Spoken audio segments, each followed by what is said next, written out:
अस्सलाम वालेकुम। केमिस्ट्री 9 आज का हमारा टॉपिक है ब्रांचेस ऑफ केमिस्ट्री। फर्स्ट हम बढ़ते हैं ऑर्गेनिक केमिस्ट्री। ऑर्गेनिक केमिस्ट्री की डेफिनेशन है the study of hydrocarbons is called organic chemistry. अब हम पढ़ते हैं कि हाइड्रोकार्बन्स किसको कहते हैं। हाइड्रोकार्बन्स वो कंपाउंड होते हैं जिसके अंदर हाइड्रोजन एंड कार्बन हो। अगर इसके एग्जांपल देखे जाएं, जैसे फॉर एग्जांपल हमारे पास है CH4 या इसके अलावा C2H6। अब ये क्या होती हैं? इसको कहते हैं मीथेन गैस। ये वो गैस होती है जो आप घर में इस्तेमाल करते हो, इसको नेचुरल गैस भी कहते हैं। और ये होती है ब्यूटेन गैस, जो आप लाइटर में जो गैस होती है उसको कहते हैं ब्यूटेन गैस। इसकी बहुत सारे एग्जांपल हैं, आगे जाके आप पढ़ेंगे। अब दूसरी है इनऑर्गेनिक केमिस्ट्री। इनऑर्गेनिक केमिस्ट्री की डेफिनेशन है the study of non living things. इसकी दूसरी डेफिनेशन भी है, आप चाहे ये याद करें चाहे आप ये याद करें।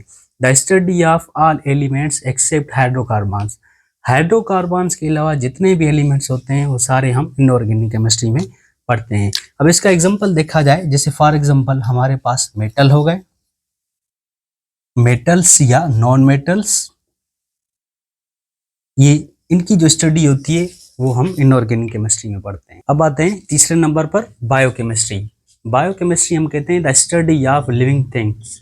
अब लिविंग थिंग्स में हमारे पास कौन सी चीजें आती हैं? जैसे फॉर एग्जांपल प्लांट्स हो गए, एनिमल्स हो गए। अब प्लांट्स और एनिमल्स में केमिस्ट्री में हम कौन सी चीजें पढ़ते हैं? जैसे लिपिड्स, विटामिन्स, ऑयल, फैट्स और भी बहुत सारी चीजें होती हैं, या आगे जाके आप पढ़ेंगे। इसके बाद है नंबर 4 पर इंडस्ट्रियल केमिस्ट्री। इंडस्ट्रियल केमिस्ट्री किसको कहते हैं? Chemical process involves in the chemical industries for the manufacture of synthetic products like fertilizer, cement, plastic etc।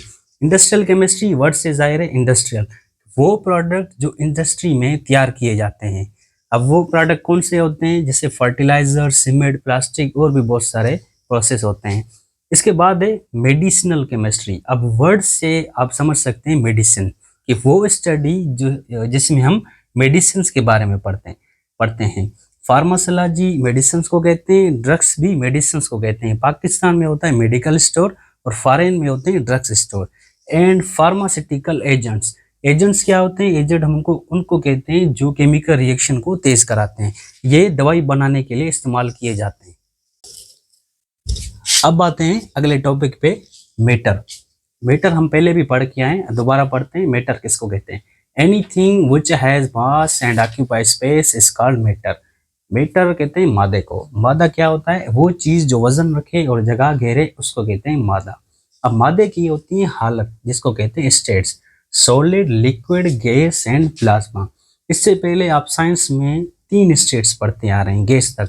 Chemistry में आप प्लाज्मा के बारे में भी पढ़ेंगे। अब इसके बाद है काइनेटिक मॉलिक्यूलर एनर्जी के, वो मैटर की कौन सी स्टेट है जिसमें काइनेटिक मॉलिक्यूलर एनर्जी ज्यादा होती है। ये चीज याद रखें, काइनेटिक मॉलिक्यूलर एनर्जी जो है वो प्लाज्मा में ज्यादा होती है। अब प्लाज्मा का एग्जांपल कैसे? जो आसमान से बिजली गिरती है वो एक एग्जांपल होता है प्लाज्मा का। अब आपको बताते हैं काइनेटिक मॉलिक्यूलर थ्योरी के बारे में। काइनेटिक मॉलिक्यूलर थ्योरी बताती है कि मैटर की जितनी भी स्टेट्स होती हैं उनके मॉलिक्यूल्स के बारे में। अब जैसे सॉलिड की काइनेटिक मॉलिक्यूलर थ्योरी पढ़ेंगे तो सॉलिड के जितने भी मॉलिक्यूल्स होते हैं एक दूसरे के साथ मिले होते हैं। और लिक्विड की मॉलिक्यूल्स की बात करें तो लिक्विड के मॉलिक्यूल्स के दरमियान थोड़ी स्पेस होती है।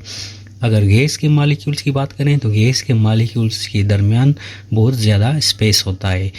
और लास्ट में अगर प्लाज्मा की बात करें तो प्लाज्मा के जो मॉलिक्यूल्स होते हैं वो एक दूसरे से बहुत ही दूर दूर होते हैं और सबसे ज़्यादा जो एनर्जी होती है वो प्लाज्मा में होती है।